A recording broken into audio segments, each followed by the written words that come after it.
Muy buenas tardes, mi nombre es Gustavo Mejía de One Body, Spirit and Mind y vamos a comenzar con esta segunda parte sobre este estudio que estamos haciendo sobre las ideologías, cómo se forma una ideología, cuál es la estructura y fin de una ideología. Y antes de comenzar, por diferentes preguntas que recibí en la primera parte que ya grabamos, quiero comenzar por aclarar que no todas las ideologías son malas, ¿verdad? Que cuando tenemos buenos principios o buena moral, son ideas o ideologías de forma correcta, ¿verdad? Pero como todo, hay ideologías buenas que nos impulsan a ser la mejor versión de nosotros mismos y hay ideologías negativas que nos dejan presos de nuestras propias limitaciones, ¿verdad? Existen ideas buenas y existen ideas y existen ideas malas. Por ejemplo, ante el aborto, ser pro vida es una ideología de respeto a la vida, ¿verdad? Si te vas al otro lado, lo que llaman pro-choice, no me gusta ese nombre, pero lo que llaman pro-choice, también es una ideología, pero es una ideología que intenta negar los derechos éticos a bebés no nacidos a partir de ideas preconcebidas. Y quiero comenzar nuevamente hablando, en el documental pasado, hablábamos sobre la tercera arma de una ideología. Y decíamos que esa tercera arma, después del miedo y la falsa seguridad, sería el aislar al individuo y perturbar, dañar todas las interacciones en el nombre del bien común. Aquí en este momento se genera lo que es un sistema de odio y de fobias que interrumpe el diálogo y termina aislando a las personas en sus propias ideas, ¿verdad? Aquí la ideología lo que hace es que guía a las personas para que se pierdan en su propia subjetividad y creen tensiones innecesarias entre la persona, entre el individuo y todo su sistema de soporte social, familiar, ¿verdad? Con sus amigos. Y como ya lo sabemos, un individuo solo y sin interacciones sociales se hace mucho más susceptible a dominios, a delirios, ansiedades, depresiones y en muchos casos hasta disforias. Y cuidado, porque no estoy queriendo quitarle importancia o validez a estos diagnósticos, solamente estoy diciendo que cuando nos aislamos quedamos más propensos de desarrollar cada uno de estos, ¿verdad? Ahora, las personas que promueven estas ideologías saben que es mucho más fácil condicionar el pensamiento y el comportamiento de una persona cuando esta persona está aislada, ¿verdad? Por eso la necesidad que tenemos cada uno del encuentro, del acompañamiento, ¿verdad? De no dejar que las personas se aíslen, porque cuando esto pasa, la persona crea un estado de inmadurez o infantilización, donde le damos toda la potestad a una ideología dirigente. Pues la persona piensa que está sola y la persona empieza a pensar que nadie le quiere, que nadie le entiende, que nadie le acepta, o en algunos casos que todos le atacan o le discriminan. Sin embargo, terminan viendo en la ideología un gueto o un grupo de personas, un colectivo que les hace sentir aceptados, que les protegen del supuesto opresor. Ahora, lo más importante que hacen estas ideologías es ayudar a esa persona que ya se ha aislado de alguna forma a sentirse afirmada. Le hacen sentir aceptada, ¿verdad? Y empoderados. Y cuando esto pasa, la persona termina idolatrando este colectivo. Y como decía, por ejemplo, un psicólogo muy famoso que se llama Carl Jung, él decía que cuando el individuo pierde su individualidad, pierde también su capacidad moral e intelectual, ¿verdad? Ya en este momento no tiene una visión clara de la realidad, pues todo lo ve y lo filtra a partir de las ideas que presenta la ideología. Es aquí donde la persona pierde completamente la capacidad de discernir y reconocer y buscar por sí mismo lo que es bueno y verdadero. Y termina, de alguna forma, podríamos decir, conectándose a un nivel inferior, donde rige la irresponsabilidad, donde rige la vergüenza, el miedo, el victimismo, la insensatez, ¿verdad? El trivialismo, el infantilismo. Entonces, la desesperación, ¿verdad? Que de cierta forma es la pérdida de la esperanza. Para nosotros como cristianos sabemos que ya Cristo tomó para sí toda la desesperación o el miedo, la vergüenza, la angustia y lo llevó a la cruz para darnos una vida nueva, ¿verdad? Libre de las influencias de tal vez heridas pasadas. Ahora, para que el colectivo de las masas renuncie a su libertad y opinión y entreguen total control de su conciencia al colectivo, debe primero, como decíamos en el video pasado, debe primero renunciar a su capacidad individual de ser responsables, ¿verdad? De ser sujetos con autodeterminación, capaces de tomar decisiones sobre sus propias vidas. Ahora, obviamente, el individuo enajenado no sabe que ha perdido la capacidad de pensamiento crítico y ha pasado simplemente a obedecer ideas prefabricadas por el colectivo. Ideas que repiten constantemente como si fueran propias, como si fueran suyas.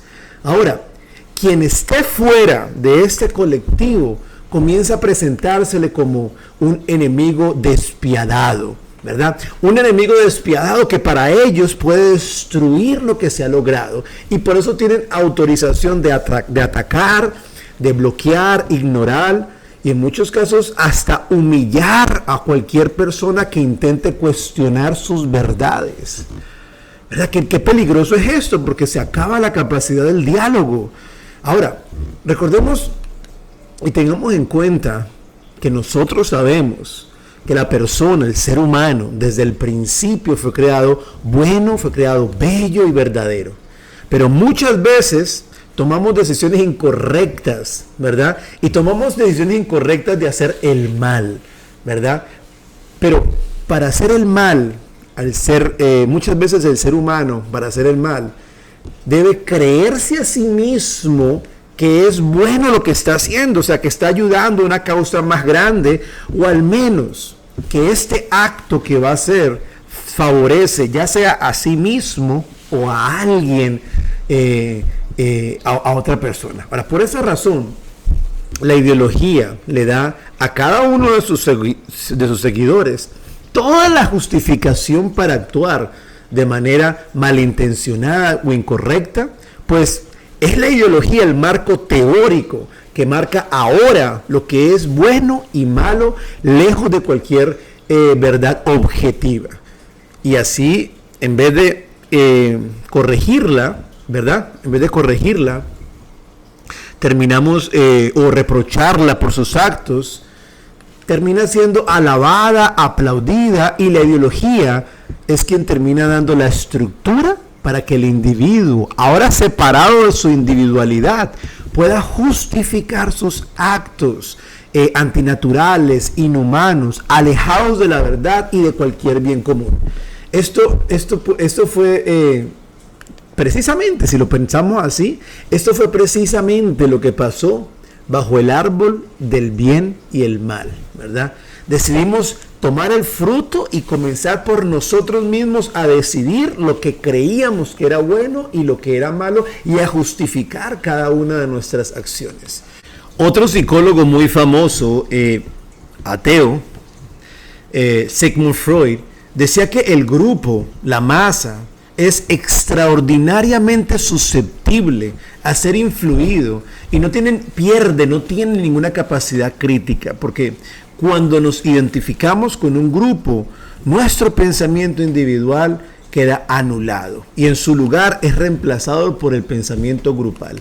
Y es así como la verdad pasa a un segundo plano y en algunos casos va a ser hasta rechazada si pone en peligro el equilibrio y fidelidad del grupo.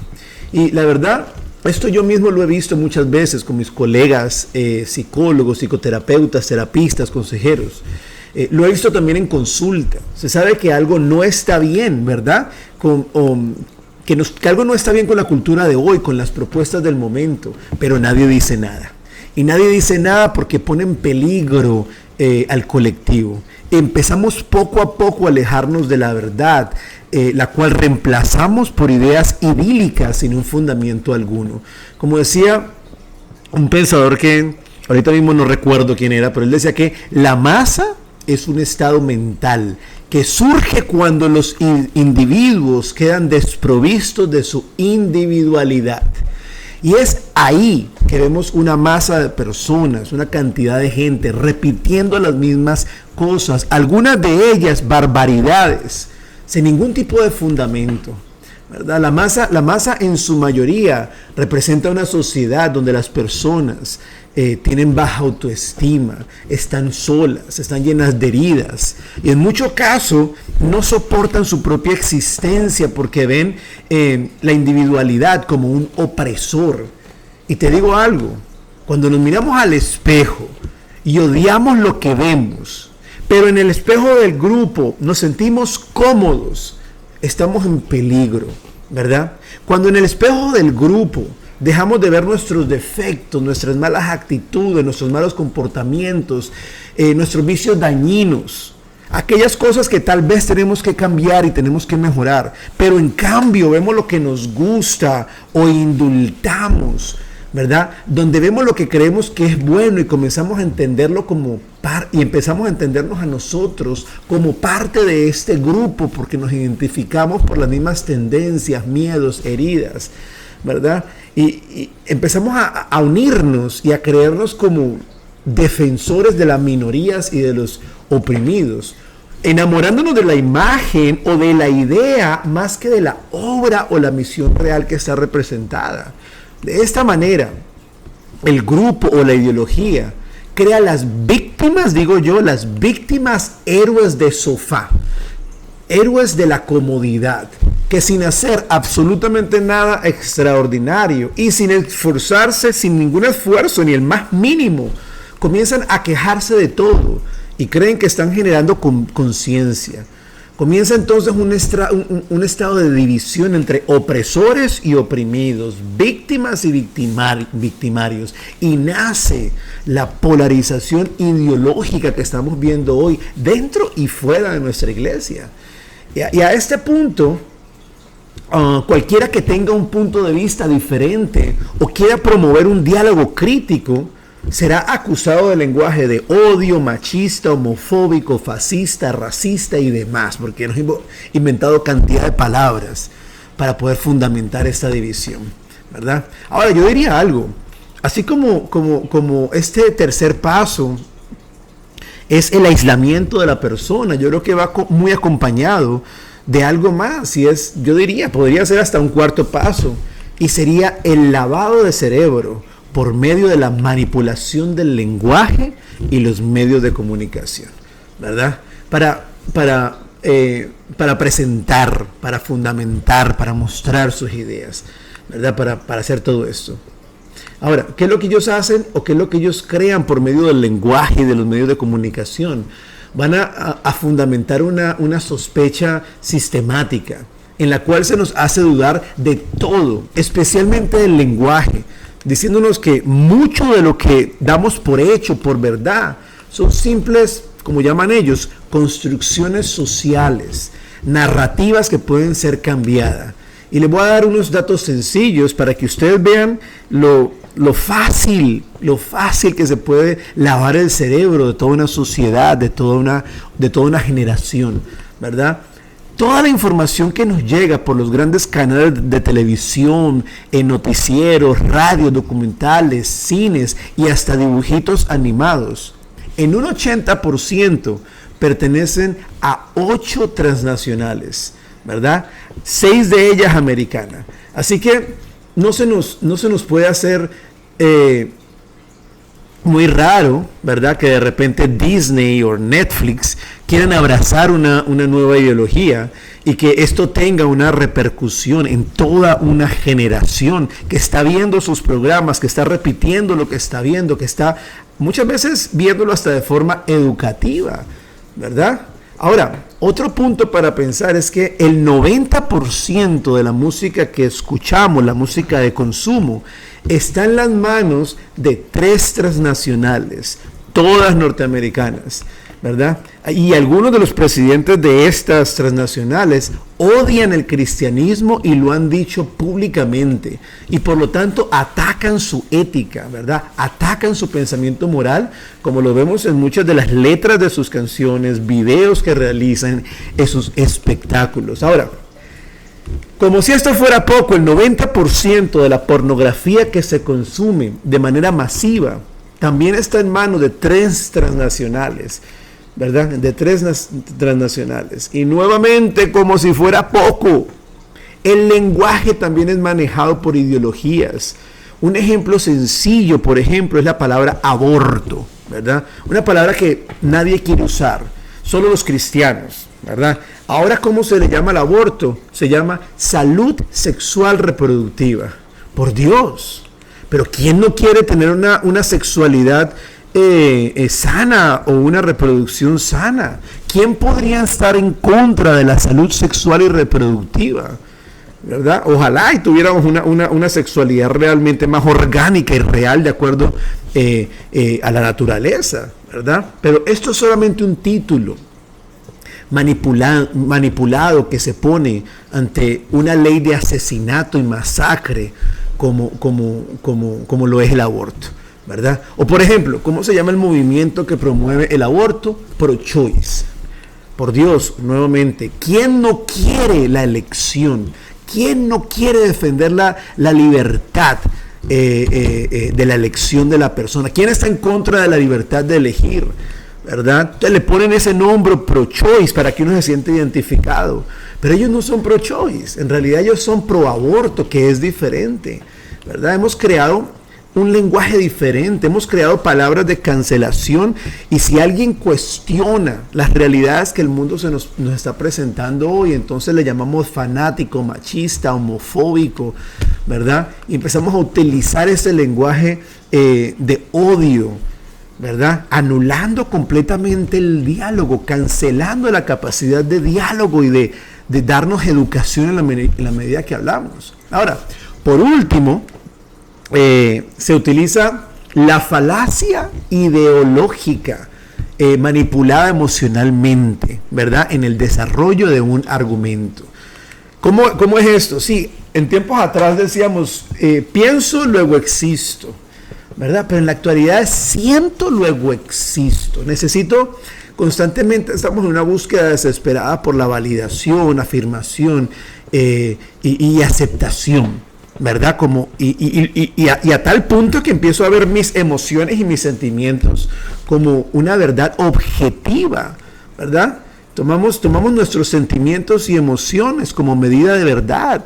Y cuando hacemos esto, todo se sale de control porque las emociones y los sentimientos son volátiles, cambiantes, ¿verdad?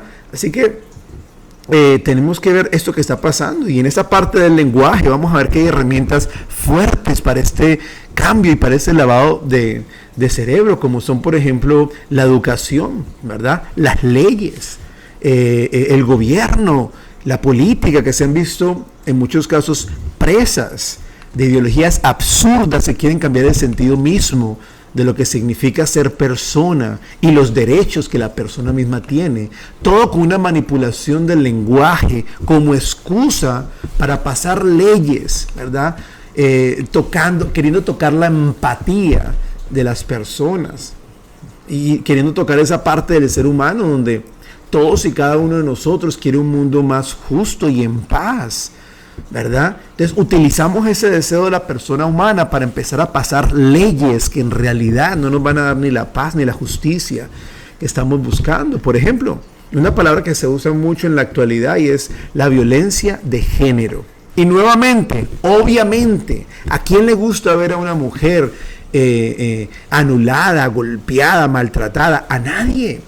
Pero en el nombre de la violencia de género comenzamos a incluir leyes en contra de la verdad de la persona misma y las introducimos en el nivel educativo, ¿verdad? Empezamos a quitarles derechos a los padres de familia, empezamos a cambiar las leyes.